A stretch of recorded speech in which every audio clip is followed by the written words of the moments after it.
Hello friends, स्वागत है आप सभी का हमारे यूट्यूब चैनल सफलता स्टडी में। देखिए फ्रेंड्स, यहाँ पर आपको एसएससी, सीएचएसएल और एनटीपीसी टायर फर्स्ट एग्जाम की तैयारी कराई जा रही है। इस क्लास में प्रीवियस ईयर में पूछे गए जीके के 25 क्वेश्चन यहाँ पर लिए गए हैं, जो कि काफ़ी मोस्ट एक्सपेक्टेड क्वेश्चन है और ये हमारी क्लास नंबर 25 है। आप इस क्लास को लास्ट तक ज़रूर देखें, आपको सभी प्रश्न डिटेल में यहाँ पर बताए जाएंगे। और इससे पहले आ चुकी सभी 24 क्लासेस को एक बार चैनल की प्लेलिस्ट में जाकर ज़रूर देखें। वे सभी महत्वपूर्ण प्रश्न हैं आपके एग्ज़ाम में, उनमें से प्रश्न आने की पूरी संभावना है। आपके एग्जाम में इनमें से ही प्रश्न आएंगे। चलिए प्रश्नों की तरफ चलते हैं। देखिए यहाँ पर पहला प्रश्न लिया गया है कि संसद के दोनों सदनों की अध्यक्षता कौन करता है। तो संसद के दोनों सदन, उच्च सदन और निम्न सदन, इन दोनों सदनों की अध्यक्षता लोकसभा के अध्यक्ष करते हैं। तो यहाँ पर लोकसभा अध्यक्ष आपका करेक्ट आंसर है। और साथ ही आपको वर्तमान में लोकसभा अध्यक्ष भी बता देते हैं। तो वर्तमान में लोकसभा अध्यक्ष हैं ओम बिरला जी, ये वर्तमान में लोकसभा अध्यक्ष हैं। चलिए अगला प्रश्न देखिए, काफ़ी महत्वपूर्ण प्रश्न है। प्रश्न नंबर 2 कि सर्वोच्च न्यायालय की स्थापना कब हुई थी। तो सर्वोच्च न्यायालय की स्थापना ही 28 जनवरी 1950 को सर्वोच्च न्यायालय की स्थापना हुई थी और ये सर्वोच्च न्यायालय तिलक मार्ग नई दिल्ली में स्थित है। तो आप ध्यान रखिए, सर्वोच्च न्यायालय नई दिल्ली में स्थित है। और साथ ही वर्तमान में मुख्य न्यायाधीश भी देख लेते हैं। तो सर्वोच्च न्यायालय के वर्तमान में मुख्य न्यायाधीश हैं शरद अरविंद बोबडे, ये वर्तमान में सर्वोच्च न्यायालय के मुख्य न्यायाधीश हैं। चलिए अगला प्रश्न देखते हैं। अब देखिए प्रश्न नंबर 3 है, दच्ची ग्राम अभयारण्य भारत के किस राज्य में स्थित है। तो ये दच्ची ग्राम अभयारण्य भारत के जम्मू कश्मीर राज्य में स्थित है। तो यहाँ पर जम्मू कश्मीर आपका करेक्ट आंसर है। अब प्रश्न नंबर 4 देखते हैं। देखिए प्रश्न नंबर 4 एनटीपीसी में पूछा गया क्वेश्चन है, काफ़ी महत्वपूर्ण है कि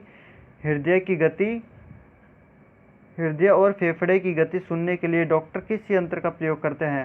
तो देखिए हृदय और फेफड़े की गति सुनने के लिए डॉक्टर स्टेथोस्कोप नामक यंत्र का प्रयोग करते हैं। तो यहाँ पर स्टेथोस्कोप आपका करेक्ट आंसर है। यदि प्रश्न में पूछ लिया जाए कि स्टेथोस्कोप नामक यंत्र का आविष्कार किसने किया था, तो ये फ्रांस के चिकित्सक हैं रेते लेनेक, ये फ्रांस के चिकित्सक हैं। इन्होंने 1816 ईस्वी में स्टेथोस्कोप यंत्र का प्रयोग किया था। तो आप ये भी ध्यान रखेंगे। देखिए आप सभी प्रश्न इस प्रकार से देखिए, सभी 25 प्रश्न कंप्लीट होने के बाद लास्ट में आपके लिए क्विज के रूप में कुछ क्वेश्चन लिए गए हैं। काफ़ी महत्वपूर्ण प्रश्न है, आपकी इसकी तैयारी होती रहेगी। आपको उन क्विज का आंसर कमेंट बॉक्स में बताना होगा।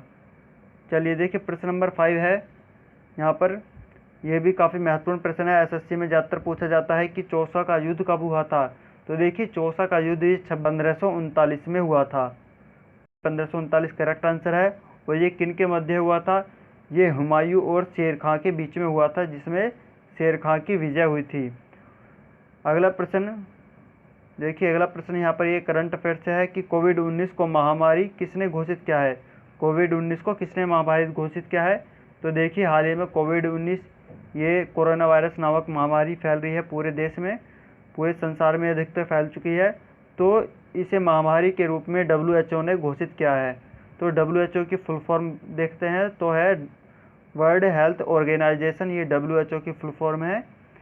WHO ने ही कोविड-19 को महामारी घोषित किया है और इसका मुख्यालय, WHO का मुख्यालय जेनेवा में स्थित है। तो आप ये भी ध्यान रखें, WHO का मुख्यालय जेनेवा में है और इसके वर्तमान में महानिदेशक हैं टेड्रोस एडहानोम, ये वर्तमान में WHO के महानिदेशक हैं।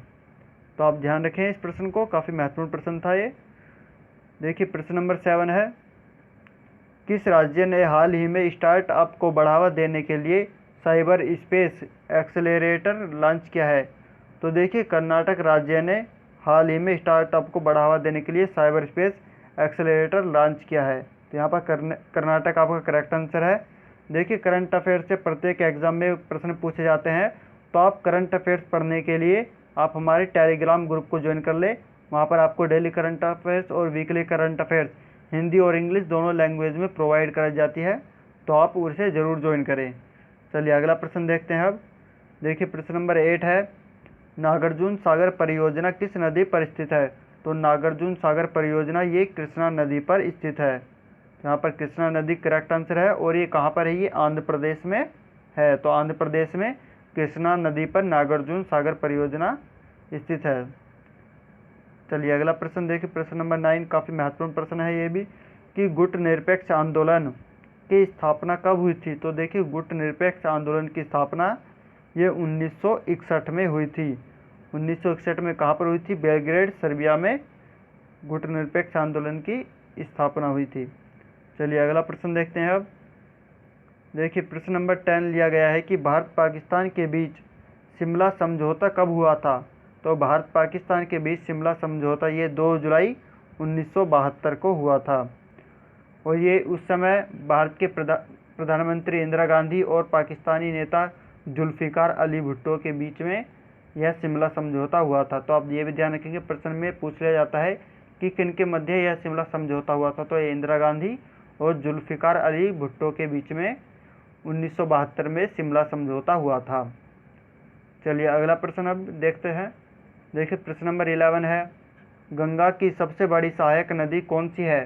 तो गंगा की सबसे बड़ी सहायक नदी यमुना नदी है। यहाँ पर यमुना नदी आपका करेक्ट आंसर है। प्रश्न नंबर 12 काफ़ी महत्वपूर्ण है ये भी प्रश्न। 180 डिग्री देशांतर रेखा को और किस नाम से जाना जाता है? तो देखिए 180 डिग्री देशांतर रेखा को अंतर्राष्ट्रीय तिथि रेखा के रूप में भी जाना जाता है। और अंतर्राष्ट्रीय तिथि रेखा को किसने घोषित किया है? तो देखिए वाशिंगटन विधानसभा द्वारा 1884 में 180 डिग्री देशांतर को अंतर्राष्ट्रीय तिथि रेखा माना गया है। तो आप ये भी ध्यान रखेंगे, 1884 में वाशिंगटन विधानसभा ने 180 डिग्री को 80 डिग्री देशांतर रेखा को अंतर्राष्ट्रीय तिथि रेखा माना है। चलिए अगला प्रश्न देखते हैं। अब देखिए प्रश्न नंबर 13 है कि वह राज्य सरकार जिसने सैनिकों के लिए निःशुल्क बस सेवा शुरू की है। यह भी करंट अफेयर्स से प्रश्न है। तो देखिए राजस्थान सरकार ने सैनिकों के लिए निःशुल्क बस सेवा शुरू की है। तो यहाँ पर राजस्थान आपका करेक्ट आंसर है। प्रश्न नंबर 14 है, बैंकों में पहली बार एटीएम का प्रयोग कब किया गया था? तो देखिए बैंकों में पहली बार एटीएम का प्रयोग ये 27 जून 1967 में किया गया था। और आपको एटीएम की फुल फॉर्म में भी देखिए अधिकतर एग्जाम में पूछ ली जाती है, तो आपको ध्यान रखनी है एटीएम की फुल फॉर्म है ऑटोमेटेड टेलर मशीन। और ये जो इसका पहली बार प्रयोग किया गया था वो लंदन के बाकेरले बैंक में किया गया था 1967 में।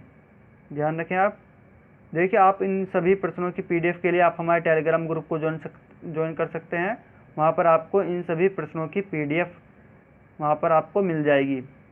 वहाँ पर आप फाइल में जाकर देख सकते हैं, आपको सभी पीडीएफ वहाँ पर मिल जाएंगी। अगला प्रश्न देखते हैं। प्रश्न नंबर 15 है, निकेल की खोज किसने की थी? तो निकेल की खोज ये ए क्रोनस्टेड नामक वैज्ञानिक ने की थी, जो कि स्वीडन के रहने वाले हैं। इन्होंने निकेल की खोज की थी। अगला प्रश्न नंबर 16 काफ़ी महत्वपूर्ण प्रश्न है। अधिकतर एसएससी, सीएचएसएल और एनटीपीसी में भी ये प्रश्न पूछा जाता है कि पुरंदर की संधि किसके मध्य हुई थी? तो देखिए पुरंदर की संधि ये राजा जयसिंह और शिवाजी के मध्य पुरंदर की संधि हुई थी। ये 22 जून 1665 ईस्वी में इनके बीच में यह संधि हुई थी। आप ध्यान रखें, राजा जयसिंह ने पुरंदर के किले पर आक्रमण किया था, तो शिवाजी ने उनसे युद्ध करने की बजाय पुरंदर की संधि कर ली थी। तो आप ध्यान रख रहे हैं, यह 1665 की घटना है। अगला प्रश्न देखते हैं। प्रश्न नंबर 17 है, मुंडा जनजाति का संबंध किस राज्य से है? तो देखिए मुंडा जनजाति ये झारखंड राज्य में पाई जाती है। तो यहाँ पर झारखंड आपका करेक्ट आंसर है। प्रश्न नंबर 18 लिया गया है, पाकिस्तान के साथ सर्वाधिक लंबी सीमा साझा करने वाला राज्य कौन सा है? तो देखिए पाकिस्तान के साथ सर्वाधिक लंबी सीमा साझा करने वाला भारतीय राज्य राजस्थान है। राजस्थान भारत के साथ पाकिस्तान के साथ सबसे लंबी सीमा साझा करता है। और पाकिस्तान के साथ और कौन कौन से राज्य सीमा साझा करते हैं? देखिए पाकिस्तान के साथ पंजाब, गुजरात, राजस्थान और जम्मू कश्मीर, ये 4 राज्य पाकिस्तान के साथ सीमा साझा करते हैं। तो आप ये भी ध्यान रखें। अगला प्रश्न देखते हैं। अब प्रश्न नंबर 19 है, यूरोप और अफ्रीका को कौन अलग करता है? तो यूरोप और अफ्रीका को जिब्राल्टर जलडमरू मध्य यह यूरोप और अफ्रीका को अलग करता है। तो यहाँ पर जिब्राल्टर जलडमरू मध्य आपका करेक्ट आंसर है। अब प्रश्न नंबर 20 लिया गया है कि बैक्टीरिया की खोज किसने की थी? तो देखिए बैक्टीरिया की खोज ये एक डच वैज्ञानिक थे, एंटोनी वान लुई विनहोइक, ये डच वैज्ञानिक हैं, इन्होंने बैक्टीरिया की खोज की थी। तो आप ध्यान रखें, एंटोनी वान लुई विनहोइक यहाँ पर करेक्ट आंसर है। अब प्रश्न नंबर 21 देखते हैं। प्रश्न नंबर 21 है, इंडिया ए रिस्क नामक पुस्तक किसने लिखी थी? तो देखिए, इंडिया ए रिस्क नामक पुस्तक ये जसवंत सिंह जी ने लिखी थी। यहाँ पर जसवंत सिंह आपका करेक्ट आंसर है। देखिए, महत्वपूर्ण बुक्स और उनसे राइटर के नेम अधिकतर एग्जाम में पूछे जाते हैं, तो आप महत्वपूर्ण बुक और उनके राइटर के नेम जरूर याद रखें। अगला प्रश्न है प्रश्न नंबर 22, राष्ट्रपति रामनाथ कोविंद ने हाल ही में किस सचिव को केंद्रीय सतर्कता आयुक्त नियुक्त किया है? तो देखिए, भारत के राष्ट्रपति रामनाथ कोविंद जी ने हाल ही में संजय कोठारी को केंद्रीय सतर्कता आयुक्त नियुक्त किया है। तो यहाँ पर संजय कोठारी आपका करेक्ट आंसर है। तो ये भी करंट अफेयर्स से प्रश्न था। देखिए, आपको बताया गया है कि आप करंट अफेयर्स हमारे टेलीग्राम ग्रुप को ज्वाइन करके वहाँ से पढ़ सकते हैं, तो आप टेलीग्राम ग्रुप को जरूर ज्वाइन कीजिए। अगला प्रश्न है प्रश्न नंबर 23, पंकज आडवाणी का संबंध किस खेल से है? तो देखिए, पंकज आडवाणी का संबंध ये स्नूकर और बिलियर्ड्स के प्लेयर हैं। तो यहाँ पर यह करेक्ट आंसर है, पंकज आडवाणी स्नूकर और बिलियर्ड्स से संबंधित है। प्रश्न नंबर 24 है, बेकिंग सोडा का रासायनिक सूत्र क्या होता है? तो देखिए, बेकिंग सोडा का रासायनिक सूत्र है NaCO3 और इसका रासायनिक नाम है सोडियम बाइकार्बोनेट। आप ये भी ध्यान रखें, सोडियम बाइकार्बोनेट को बेकिंग सोडा कहा जाता है। प्रश्न नंबर 25 जो कि आज का लास्ट प्रश्न है, इसके बाद क्विज की तरफ चलेंगे। प्रश्न नंबर 25 में पूछा गया है कि आयोडीन की कमी से कौन सा रोग होता है? तो देखिए, आयोडीन की कमी से घेंगा नामक रोग होता है। तो यहाँ पर घेंगा आपका करेक्ट आंसर है। चलिए अब क्विज की तरफ चलते हैं। तो देखिए, यहाँ पर क्विज के 2 क्वेश्चन यहाँ पर लिए गए हैं, काफ़ी महत्वपूर्ण प्रश्न है ये भी। आपको इनके आंसर अपने कमेंट बॉक्स में बताने होंगे, वीडियो के कमेंट बॉक्स में बताने होंगे। यहाँ पर पहला प्रश्न लिया गया है कि चौसा का युद्ध कब हुआ था? यहाँ पर 4 ऑप्शन लिए गए हैं, आपको यह प्रश्न क्लास में बताया गया है, तो आप इसके आंसर कमेंट बॉक्स में बताएं। और प्रश्न नंबर 2 लिया गया है कि इंडिया ए रिस्क नामक पुस्तक किसने लिखी है? यहाँ पर 20 के 4 ऑप्शन दिए गए हैं, तो आपको सही आंसर कमेंट बॉक्स में बताना होगा। तो आपको यह वीडियो कैसी लगी कमेंट करके ज़रूर बताएं। वीडियो को लाइक करें, अपने सभी फ्रेंड्स के पास शेयर जरूर करें, और यदि चैनल को सब्सक्राइब अभी तक नहीं किया तो चैनल को सब्सक्राइब कर लें और बेल आइकन ज़रूर प्रेस करें, जिससे आपके पास वीडियो के नोटिफिकेशन सबसे पहले आ सके। चलिए नेक्स्ट क्लास में फिर मिलते हैं। Thank you.